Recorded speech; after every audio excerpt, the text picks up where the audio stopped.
to be able to get out of our W-2s and just being a normal agent and lender, then we're going to have to wholesale and flip property. And that worked out great. I mean, we made our old salary at our corporate job in 1 month, just wholesaling. Yeah. So I think our biggest wholesaling month was $70K. Wow. So yeah, so we hit that 2 months last year too, or this year. You're saying $70K per month that you guys were able so to $140 pocket. total. $140 a year is considered like a really good six-figure job. Right. And this is something that the two of you made in 2 months.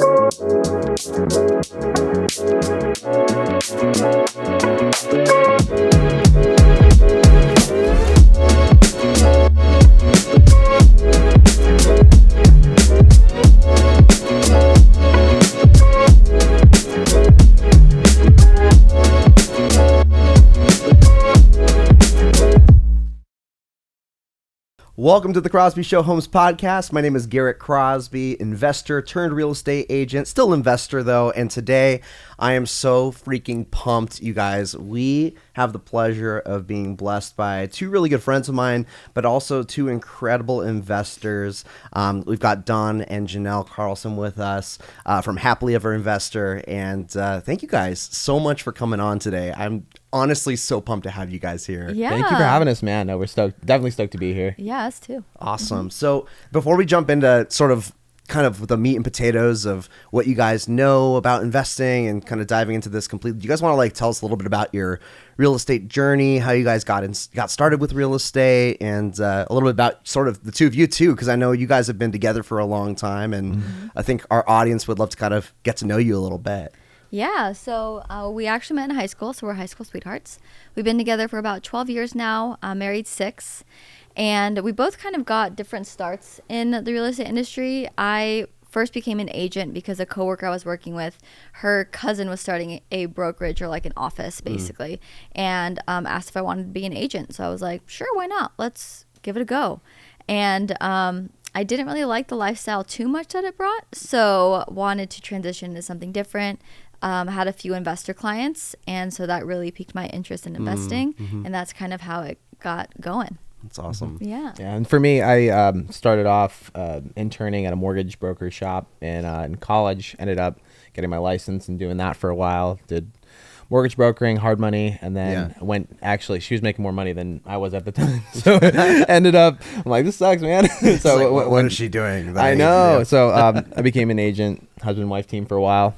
Sweet. And now we're full-time investing now. That's awesome.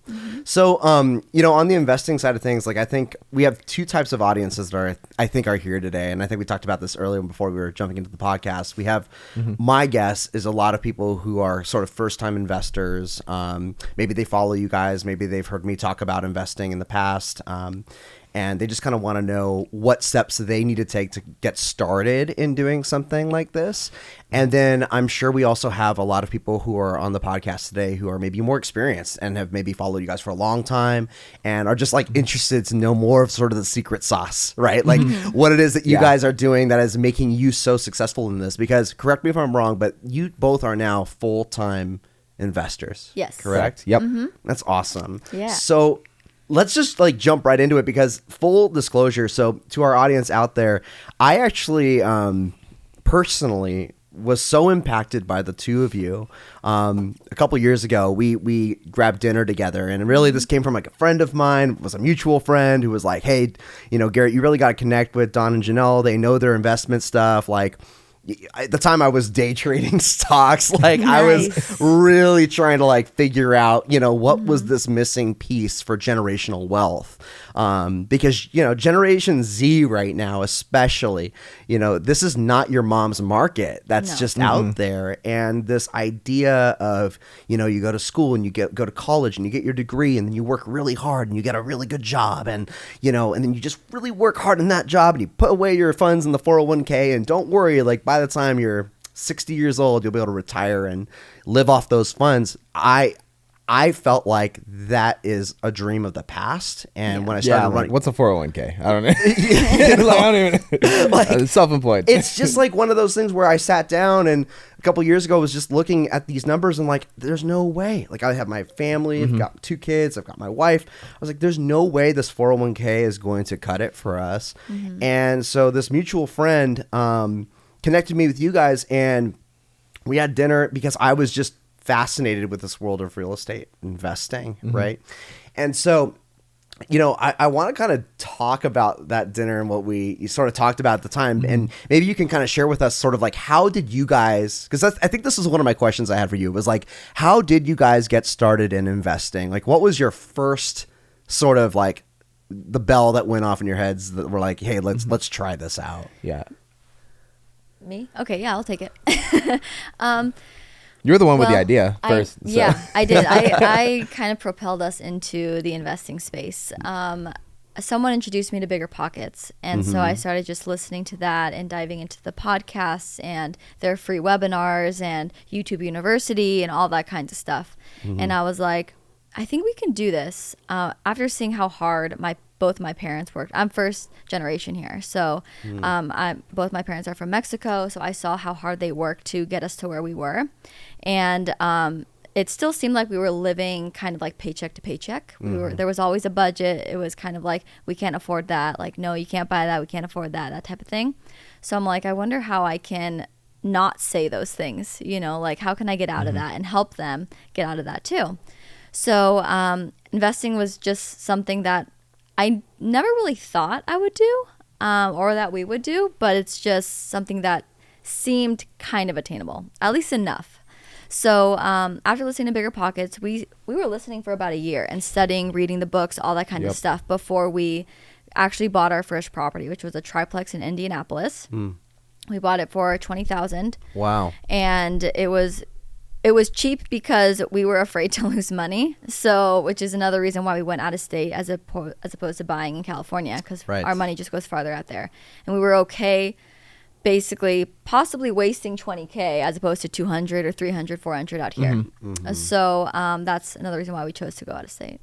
But yeah, that's kind of what got us our start. It was just it was really wanting to get more into the passive income side, mailbox money, like working or like still getting money when you're asleep kind of thing. So kind of using the property to buy the car versus like buying a car or something. Right. Yeah, that's the best, right? Like every month just like suddenly looking at your bank account and just being like, oh, sweet, direct deposit. Must have been rent day. I know. It was awesome. Yeah, the other I think like a month or two ago we got $4,000 like in just one check, and in the mailbox too. We're like, oh.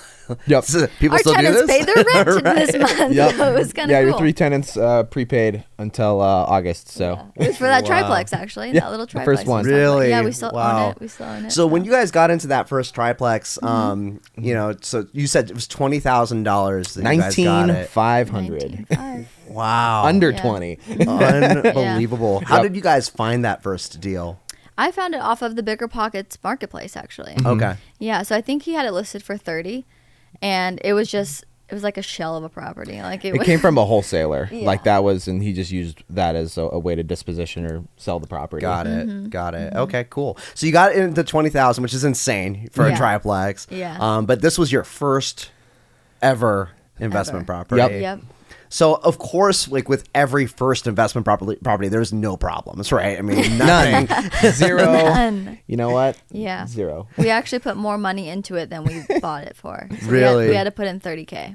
Wow. Yeah. Okay. What was the ARV on that property? I think it was 55. So it was supposed to be like 85, but it was funky that to do a refi there, it appraised about 15% lower than it would if you were to buy it. Like, wow, it's a weird appraisal rule for that area, which I feel like is illegal, but whatever. Yeah.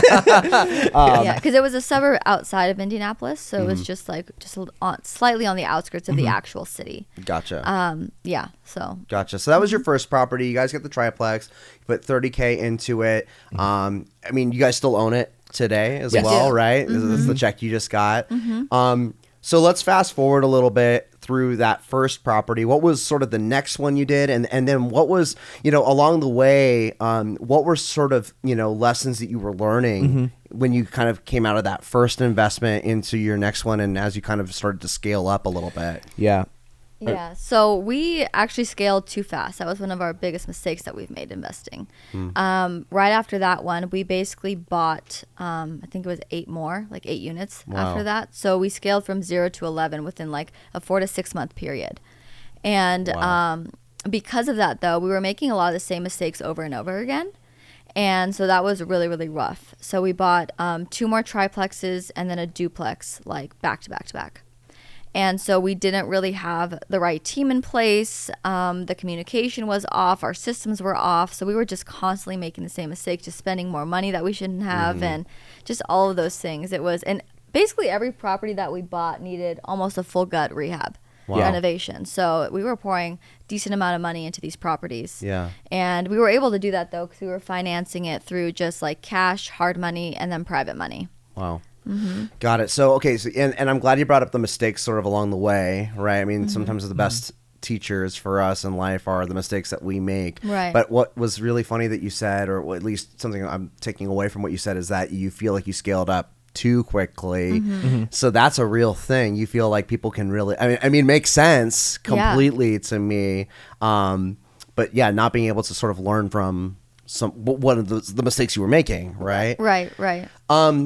So, for our brand new investors who are maybe watching this and saying, hey, like I was years ago when I met with you guys, right? Like, where do I begin in this investment journey? Like one of the things, for example, one of the things I will say to people is, and one thing I'm grateful I did was that I spent so much time, a good amount of time investing in myself first, right? Before like using any type of finances or funds that I had.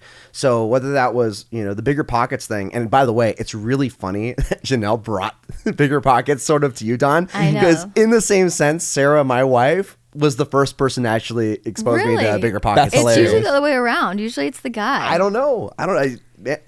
Lesson learned. Trust your wife. Yep. Yeah, all right. Exactly. They're going to make you rich. Talking about. 2022, man. Strong, independent women. That's right. Yeah, we got to do this. But like investing in yourself is definitely like one of the biggest takeaways I have. And by the way, something that I think is, speaking specifically for Generation Z out there, who is very much I want to be satisfied now in the moment, like quick satisfaction. I want instant gratification. This is, I think, one of the hardest things for them to do, right? Is because they spend so much time thinking about, okay, real estate investing, like that's the key. I got to do that. So let me go buy a property tomorrow instead of, spending the time to really learn it, read the books. And even buying the property tomorrow and then expecting to make like 20, 30 grand on it. It's it's real estate at its core is a long-term play. But is where you get burned is treating it like you get burned in the flips. You get burned in the short-term rentals. Like those are those kinds of things because it's quick money. But so you got to buy a little smarter. Like if you hold something for like 10 years, like you will make money. Because inflation will always continue to go up. Right. Real estate is very forgiving. After you buy the property, it usually works itself out over the long term. But in the short term, it can seem like the end of the world. You just have to wait it out. I'm so glad you said that because that is the complete opposite of what day trading is. Day trading is not forgiving at all. No. Like, I mean, you make a mistake in real estate a lot of times, like you said, if you just hold it long enough, you're going to still make your money back. You sell a stock at the wrong time or an option, especially at the wrong time. I mean, you just get obliterated and that's it. The funds are gone. Like there's no bringing that back with equity or, hey, we'll just fix up the kitchen and, or just rent it out until we make our money back or something. Yeah. So for our brand new investors who are just getting started, I know I brought up the piece of investing yourself, but what would you guys suggest? Like where would sort of be the ground floor for you guys in terms of how they should go about getting started in something like this? Yeah, I would say all the free content out there. There's just so much valuable information out there that you don't have to pay for, from YouTube University, so just there's so many content creators and influencers out there in the real estate space that just provide free content on YouTube weekly.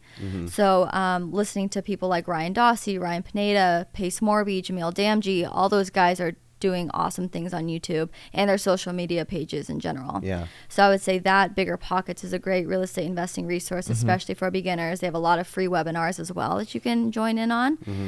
Facebook groups too, I would say, especially local ones. There's a lot of good information and different meetups, like basically different just places that people will organize meetings for people to go to, usually at like breweries or something. You just go and hang out, talk to other local investors, and see what's going on in the marketplace. Yeah, and that way you can really dive into like the local market knowledge and stuff too, because every market can be a little different to very different, you know. Yeah. So those nuances really can come out in those types of meetings. And, Right. and Yeah. hangouts. And of course, podcasts and books. So those are also incredible resources. Yeah. Which, by the way, make sure to like and subscribe to this Yes. video. Please do. Smash that like button. Absolutely. Please do it. I mean, this is amazing. Like, I am honestly, I feel like I have celebrities here right now. If you don't know them, you absolutely need to follow them. Happily Ever Investor. Make sure you check them out on Instagram. What other social medias do you guys have? Do you want to just plug away? Please do. Mostly TikTok and Instagram, I would say. We're trying to get into the YouTube space a little bit more. Not Welcome. totally there yet. Welcome. Here you are. You've arrived. We're in. Good, yeah. We've arrived. But that's where our most consistent content is. Awesome. Yeah, no, for sure. Like, definitely, that's like kind of the investing in, in yourself thing too, is like making this sort of a part of your everyday life. I love the part about, meeting up with other investors and like-minded individuals. BiggerPockets forums has been like a massive place too, where I've personally learned a lot. Those are and awesome. Been able to connect with other people who are doing this. So once you do that, right? Let's kind of now take it to the next level. Yeah, you've done all of the learning you can do without buying a property. Exactly. Right. Because I think one of the things that blew my mind when I was getting started was understanding that there were so many strategies out there Yes. Oh, so many. that exist for real estate investing. So, for me, it's like pick a lane. To kind of start. That's what I would always suggest to people to do, is just to kind of pick a lane. I've found that buy and holds can a lot of times feel the safest, partially because of that sort of, nature of, well, even if, you pick something and it wasn't the greatest home run, but it's a base hit just to get some little bit of cash flow coming, and you'll make that money back just as, as long as you hold the property. But what would you guys suggest, on your end of things, what strategies have you gone with, in the real estate investing world, right? And how have you guys, like, where have you landed, to where you are now, I guess, kind of walk us through that process. So I would say it really depends on your goals, what strategy you take and what strategy you want to do. Because if you want to replace your income, to buy enough rentals to do that will take a pretty decent amount of time to do. So much time. Right? So the fastest way to do that is through wholesaling or flipping property. And that's the route that we took after the buy and holds, because we realized, wow, we're going to need like 30 to 50 properties to make our income back monthly. So to be able to get out of our W-2s and just being a normal agent and lender, then we're going to have to wholesale and flip property. And that worked out great. I mean, we made our old salary at our corporate job in 1 month, just wholesaling. Yeah. So I think our biggest wholesaling month was $70K. Wow. So yeah. So We hit that 2 months last year too, or this year. yeah, actually. we made that 2 months. Yeah. Two separate different occasions. Wow, can you? I mean, for people who are like in our audience, like, can you even imagine like what that is like to within 2 months? You're saying $70K per month that you guys were able so to 140 pocket. total. 140. I mean, 140 is what is considered here in America, in Los Angeles, right? 140 a year is considered like a really good 6-figure job. Right. And this is something that the two of you made in 2 months. Now, it's not they like they were separate, like Yeah. one in the beginning and one in the end, like little deals in between. But Yeah. And But it took it's- a while, you got to learn how to do it and all that kinds of stuff. Well, and I but- wanted to talk about that because Yeah. that's where kind of going back to that Generation Z element. It's like someone just heard you guys say that, and it's like, oh yeah, figured it out. Yeah. This is the special sauce, right? Yeah. Like, I'm gonna go do that tomorrow. Right. But like the reality is it does come with so much work Yep. and back end and commitment, and I'm guessing coming up with like a routine. yeah, For sure. You For know? sure. Yeah. And also finding the right people and mentors to help you get there as well is another big thing, because there's so many different mentorship programs, masterminds out there that can help you do this kinds of stuff, right? And I would say that's like the next step of education if you want to go that route. After the free stuff, you kind of need to get a mentor to help you just prolong your get more educated and help you through your journey. So that's kind of what we did after we bought some rentals and wanted to dive deeper into the wholesaling space to really replace our income. That's when we got mentorship. And we're currently mentored by Ryan Dossie. He's the one that helped us out and get it through all this kind of stuff and figure it out. So yeah, I would say that would be the... Yeah, and I mean, there's so many strategies, like, and we've done a lot of them. And I mean, at the very core, though, of pretty much every strategy is finding a deal, or like knowing how to identify a deal, like, and it's like pick the exit strategy after the fact, like plug and play which one works best.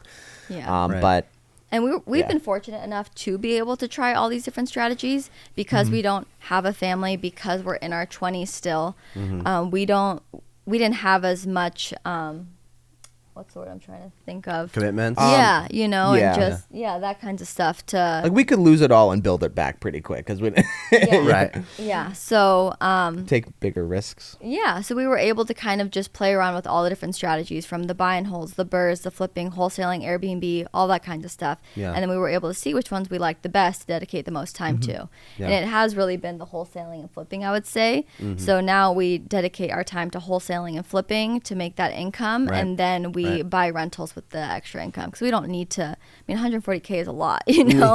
So it's like we still live below our means, I would say. We still have fun, travel, all that kind of stuff, but we still live below our means. So the same car since high school, like... And that's the thing is, you know, I think what's fascinating is the more and more people that I've at least come into contact with who have built success really with anything, even outside of real estate, just business in general, and are living very well, you know, for themselves, financially speaking, oftentimes like practice the most frugal financial habits. You know, it's things like having, you know, not the top of the line car, or living in the most ridiculous, extravagant house, or, you know, living basically in a state where you essentially feel this importance of allowing the financial value that it has to be sort of the way people define you as, right? Like they're really more comfortable with just like making sure that they have very strict financial habits and good habits, and because it really does start there. Like, I'm willing to bet that for you two, like, you wouldn't be able to have had the capital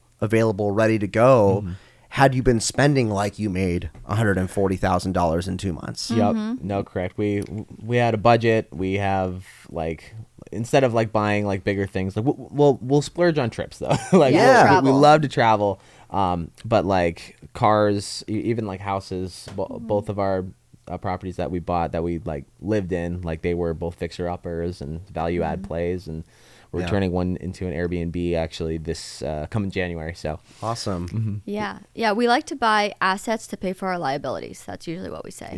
So we like to buy houses or flip houses, wholesale houses, to pay for the liabilities. So that's awesome.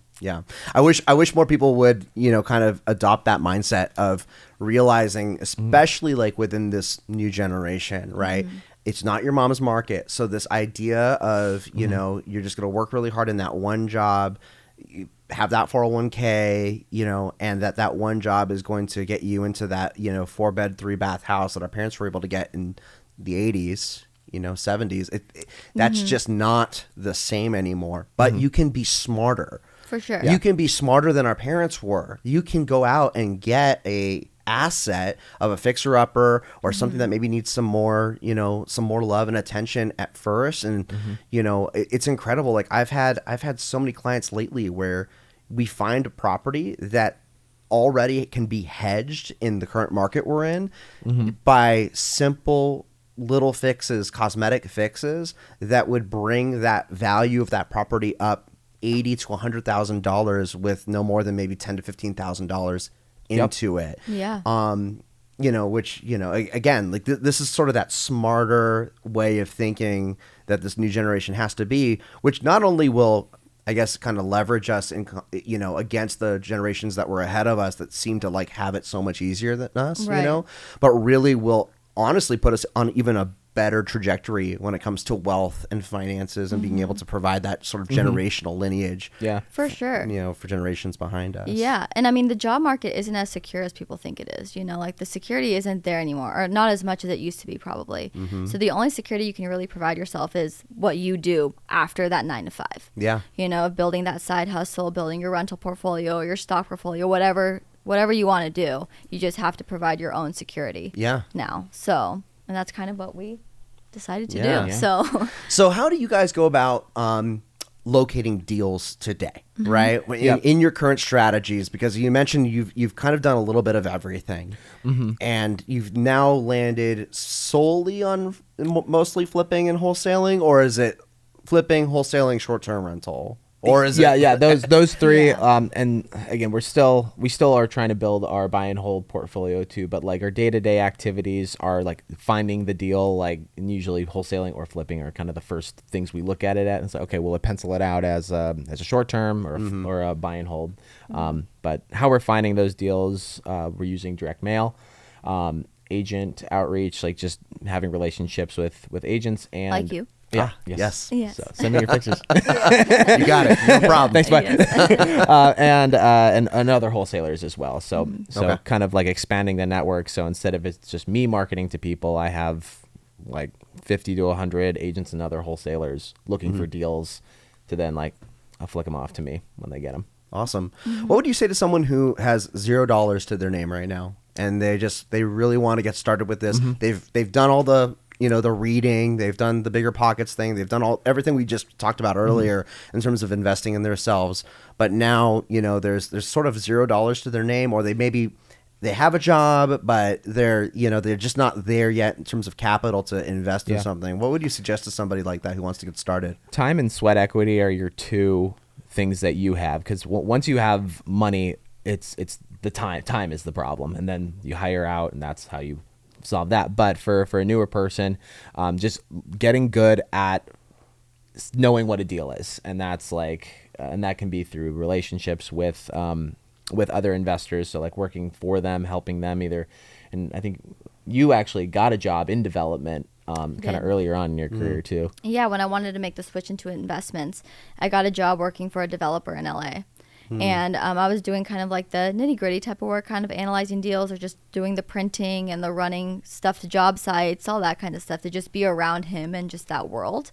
So I would definitely recommend that too. Kind of like what he was saying, is definitely try to network with other investors in the area, like going up to meetups or joining Facebook groups. Just look for other active investors and see how you can provide value for them, whether it's comping property, running stuff to job sites, doing any tasks that they don't like doing.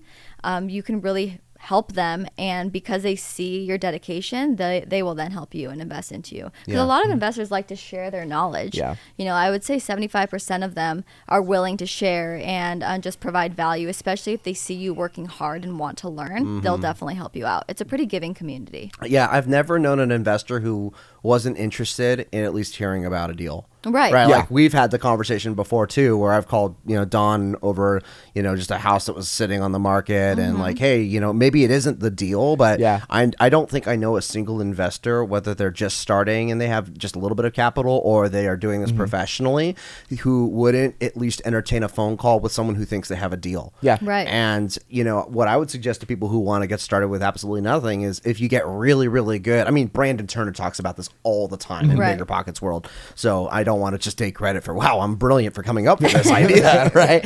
But if you really get so good at figuring out deals, especially like within your market, because I think one of the misconceptions is that, real estate deals don't exist in LA, for example. It's such a growth market here. We're so inflated. No one has the money for, those types of homes, because we all started out of state. Right. But now you two are investing in here, correct? Yeah. Correct. Yeah. I mean, I will say that is one of my biggest regrets in real estate is we should have, instead of buying our first condo, what we should have done was buy a house or a duplex, triplex, and done the house hacking strategy. So we should have done the 3.5% down of like a $500,000 house. I think that's like 17,000 something like that.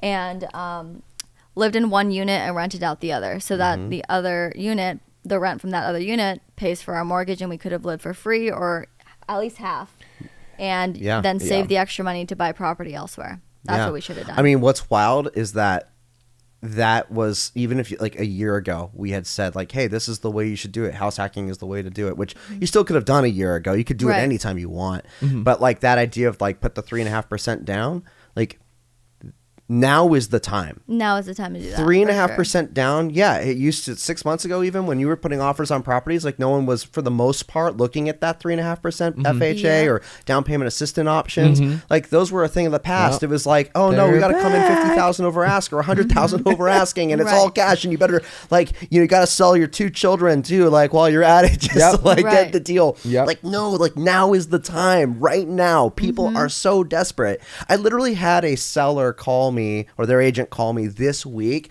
Like we saw a property 2 weeks ago, me and a couple clients, and like the seller was calling me to tell me like, hey, we're willing to take $100,000 off the list price, and we're willing to give you $60,000 like towards what's seller concessions, right? Towards like whether it's, you know, you want to fix up the property or whether you want to pay down your interest rate. And people don't realize like, oh shoot, now I can have an interest rate that was similar to when things were amazing, and you're getting $100K off your property. Like it's insane. But my point is like now is the time when every seller is panicking right now, and interest rates are high, and buyers are not, you know, out there the same way that they were to take advantage of this house hacking technique. Get something, and even if the rents from people who you're putting in these rooms or the other duplex or the triplex, whatever you can afford, I mean, you could do it in a freaking condo. Like rent out the other room of the condo. For sure. Absolutely. For sure. You could also just buy a house with even a detached or an attached garage and turn that into an ADU, especially out here in California, an additional dwelling unit.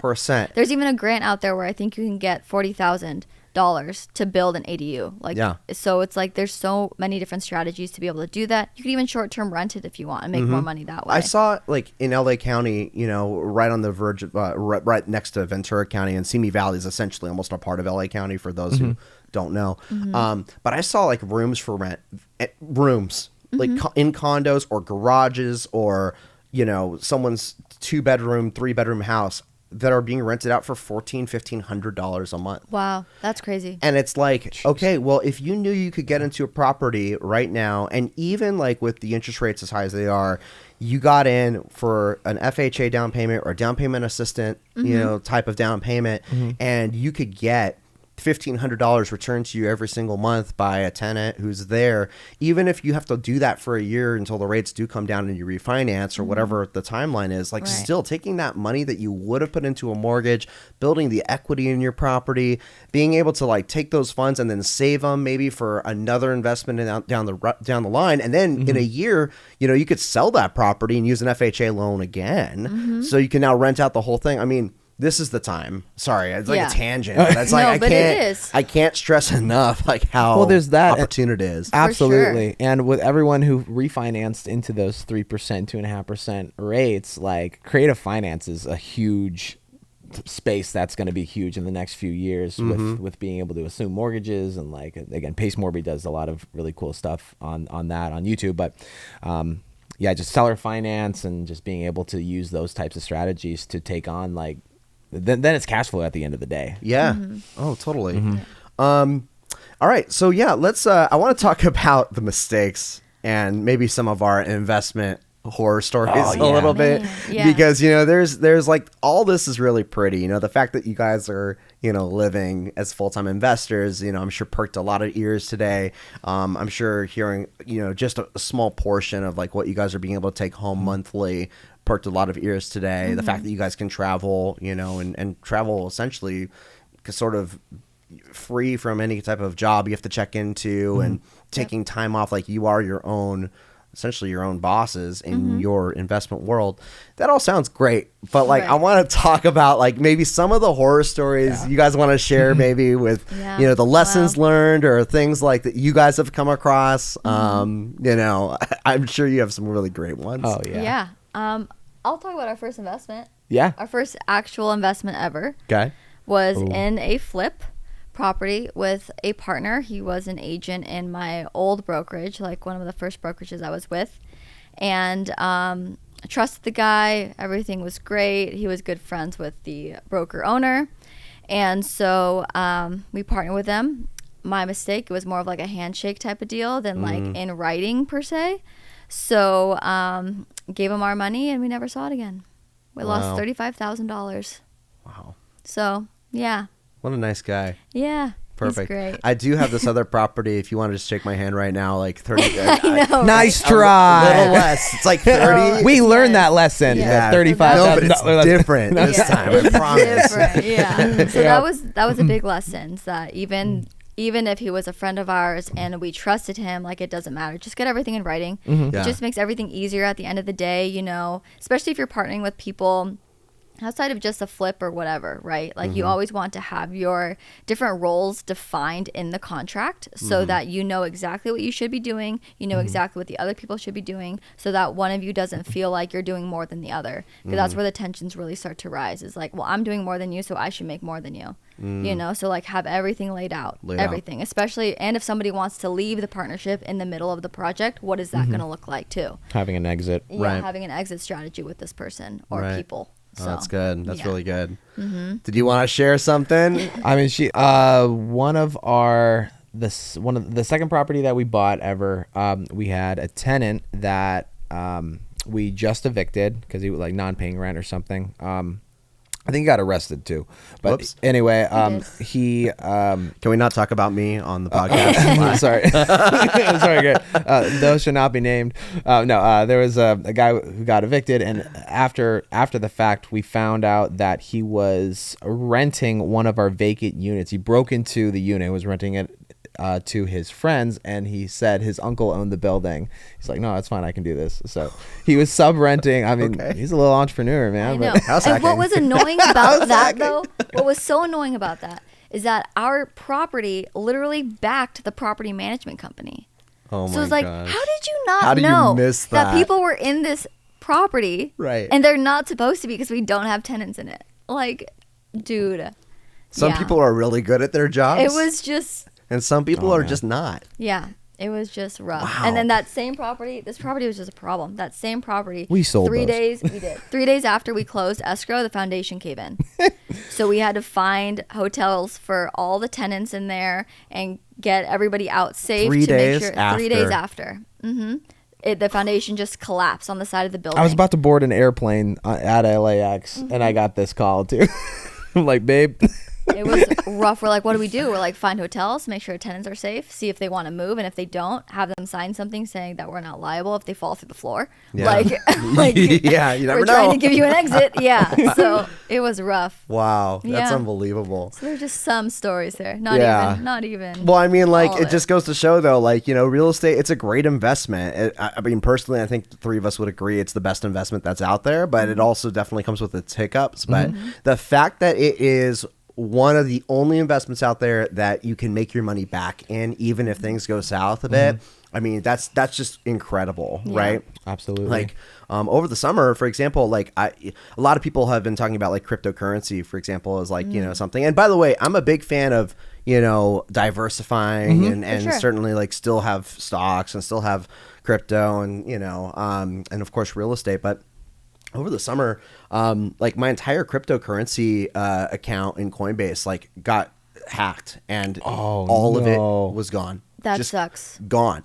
And like that was one of those moments where like you just feel sick, and the way that like the account was hacked was just horrific. And you know, I've got my theories about people working there that like just like tip somebody off, and Right. like it's just a whole other story for another podcast. But point is like there's nothing I can do to like go get those funds back. It's Right. not FDIC insured. Like there's nothing. It is gone. Bad options trades, bad, you know, stock trades, day trading, like same thing. Once it's gone, especially since you have that, you know, availability to, you know, tap into having, you know, extra funds available to you to just like essentially borrow like right in the moment, you know. And Robinhood looks so pretty and it's so quick and fast, but again, it's that like it's that piece of, man, like, yes, real estate takes more capital typically to get into. It's longer. You know, it's not as simple of a gratification, but man, like if things go south, like as long as you just hold it, Yeah, you're and pretty. there's so much money out there too. Again, going back to if you have the deal, like there are people who will invest. Like I worked with this newer wholesaler. She had a great deal. We found the buyer, like made a bunch of money on it, but like it was super complicated though too. It was what we call a double close. We had to do all this stuff, but like at the end of the day, she had the deal. We got it done. She made 30 grand. Yeah. That one was a 70K assignment too, but we split it 50-50. Gotcha. So that's why we only made 30. Wow. Bummer. Oh, but, man. but if you find the To deal, walk that's away what with could 30 happen. instead of 70. I know. I Dang. know. So. But all the mistakes, just learning, taking those mistakes as lessons to be learned, even even if it's monetary Yeah. fees. But anyway. Yeah, and you can also, what we love about real estate is that if you want to buy $1 million worth of stocks, you have to have $1 million. With real estate, if you want to buy $1 million worth of real estate, you need probably at least 200,000, right? 20% down. So you can scale a lot quicker with real estate, and your appreciation is crazy. Right. And even if the market goes down like it is right now, to us, that doesn't matter. It Right. only matters if you're truly only flipping property. But if you have multiple exit strategies, which is what we like to have with all of our deals, is multiple exits, meaning that we can either flip this, we can wholesale it, we can turn it into a rental or a short term, whatever, Airbnb it. But that's what we love about it, is that there's just so many different strategies. Yeah, a lot of options. Unlike with stocks or like crypto, like you can only buy and sell it. Yeah. You can't really do anything else. Yeah, no, seriously. I mean, it's such a great investment option. And like, but again, just to cap off our horror stories, one actually happened to me this week, which I can share about, which is we had a tenant who lives in one of my buy and hold properties in North Carolina. And I guess they called the property manager and they're like, hey, there's a hole in our bathroom. It's like, hole? That escalated quickly. Like, how do we go? I just rehabbed this floor to place a hole. like a year ago. Yes. Like, how do we have a hole in a bed? What does that even mean? Yeah. Man. And so property manager, he calls me and he's telling me about it and he's heading over. And I'm like, yeah, just like, let me know. I'm a little concerned about like just, hole being the word to describe. And he goes there and he takes a picture. And basically what had happened was this tenant, I guess, must have been months. I don't know how long, but there was water that was just like sitting on the ground and had just warped the floor, gone through the laminate, and now was endangering like the foundation of the property, right? Like, by the way, water that could have just been like a towel. Like, next time water, like, please, I will book a ticket on Southwest to fly out and bring a towel with me to just dry that up, because that will still be cheaper than like what you have now done. Right now, I don't know why. Oh, man. That's happened to us multiple times with tenants where they just wait so long to talk about a problem and it turns into this massive issue. Yes. It's like, why do they wait? Like, why do they let themselves live in this situation? It's like, I can fix it for you. I promise. Like, I'm not mean. I know, but It's please tell me, crazy. like, if it's a couple $100 right now, no problem. Like, it I'll is what it fix is. it. Yeah. No problem. Toilet's But leaking, tell me. couple thousand. Okay, now it hurts a little more. Yeah. The tub's been leaking for 4 days. Yeah. Can you come check this out? Like, what? Yeah, it's so that happened to our water heater in one of our units. Oh The my property gosh. manager was doing a turnover because one of our tenants left, and the water heater was leaking for who knows how long. Yeah. The floor is so soft. We're like, this is going to go through. Wow. And we actually just decided to move on from that property manager because we got that quote saying that they had to replace the water heater because it was leaking. They didn't tell us that the floor was soft, though. Wow. We actually were just out there visiting family, so we decided to walk the vacant units and notice how soft the floor was. And we're like, why did nobody talk about the floor situation? Were you just going to put it on top? They're like it's extra cushioning for the yeah, feet. It I feels was like, great. dude, like it was That's insane. ridiculous. So. Well, speaking and wrapping this up before we jump into rapid fire, speaking of property managers and sort of building your team, Yeah. what have you guys found is like the most important team members as you're sort of building out your real estate empire? I would say contractor is a really big one because they're hard to find. So that's a really, really important. Good ones. Yeah, and a localized professional like in the marketplace. So usually that would usually be an agent, but sometimes it can be a lender too, you know. It's one of those two, because the agents can really help you out. They can say like, this area is great, this area is not, or not necessarily say it that way. They say it better because of laws and stuff like that. They can't steer you, but they'll give some insight into areas and where to buy. One thing I'll just tag on to that is that I've found, especially like in LA, you know, we in Los Angeles have a very good knowledge of like the, you know, if I live in Simi Valley, for example, but I was born and raised in the San Fernando Valley, I can still sell you a home or like find you investment properties in Glendale or LA or Hollywood or Beverly Hills or like, because we just, for whatever reason, maybe it's because we like to torture ourselves and be on the freeways and be in 5 o'clock traffic. Yes. Like that's a very LA thing mentality. I have found with out of state investing, it's not the same at all. 15 minutes, you feel like you're in another state. Like as far as like these agents and they just don't know. And that was another issue that we had when we first got started, is we used an agent from Indianapolis, not the suburb we were investing in, and that was a massive problem. And I'm like, you're 10 minutes away, bro. Like, how do you not know like, this? Dude, 10 minutes. Like, do you know what I could do in 10 minutes? Yeah. I'm like, come on. It took 10 minutes to get to the grocery store, man. Like, do you know how much gas is right now? Like, I'm not driving 10 minutes. Yeah, so it's crazy. That's definitely dependent on the market that you're in. You need to be hyper localized with your team. Not just like a overall, they're from this city. Like, you know, have people from that actual town. In my experience, I have found like team wise, you know, 100% your agent, because I have at least so far found that like your agent can connect you to so many especially if they're a good investor friendly agent. Like, that is critical. But that they can connect you to a lot of things like contractors that are good, property managers that are good. But definitely, I agree. Contractors just feels like they're 1 in a million to find like really solid ones who like can meet their timelines and budgets, etc. And then, you know, property managers, I think, is a really big one too, sharing based off your experience. You know, and then, you know, lenders and you know, as such, mentors, you know, people who you can always run these deals and ideas by, like you guys have been for me, sort of getting started. For sure, it really depends on the goal and what strategy you're going for, you know, because for some you'll need more contractors or agents than you will property managers if you're not really going the buy and hold route. So really depends, but those are definitely, they're all crucial. And it definitely doesn't hurt to have a couple of each, like like 2 or 3 agents, 1 or a couple lenders, until you like, for lenders, like it's good to then just have your files with one. But for sure, because agents too, they can specialize with different properties that they like to look for, right? So like in Indy specifically, I have a multifamily agent, a flipper agent that helps me find fix and flips, and then a Airbnb agent where she likes to find Airbnb type properties. So I work with all 3 of them, but just for different things. So it really depends. Same thing with the lenders. I mean, it depends on what type of products they like to focus on and are the most knowledgeable in. So you guys are awesome. Thank you so much for coming out here. I got one rapid fire question because I know we ran over, but I could talk the investment stuff all day. So this is the quickest question you're going to respond to of all time, but you have to like the first thing that comes to your mind, right? So you can't think about it. Okay. All right. You ready? I'm scared a little bit. I did not send you this question ahead of time. No. You ready? I'm ready. Who's your favorite real estate? I'm just kidding. Your real estate agent, right? Just kidding. Real estate what? What is the best? Good answer, by the way. Good answer. What is the best movie ever made of all time? Best movie ever made.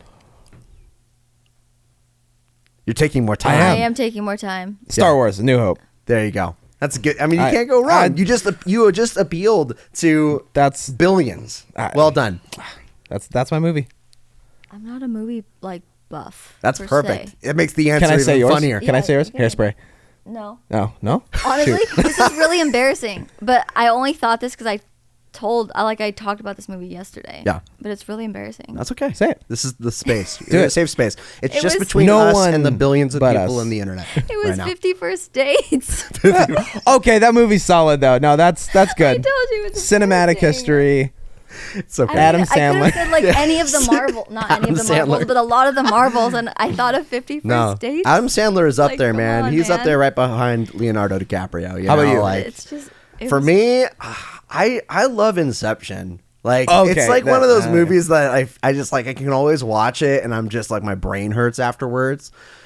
My wife, Sarah, she like it would be something similar probably to 50 First Dates. I Like, could have said Elvis too. Elvis was so good. I just like I could have said anything else. that's the thing about rapid fires. We get the best, worst answers out of you, you know? Oh, man. You guys are the best. Thank you guys for coming on. Don't forget to like and subscribe. And one more time, why don't you guys pitch all your channels you have, anything, you know, to the world. Let them hear about it. So we're, again, Instagram and TikTok, Happily Ever Investor. We do a lot of educational content as well as humor content. TikTok, we do some funny stuff. And yeah, that's basically it. Just Instagram and TikTok.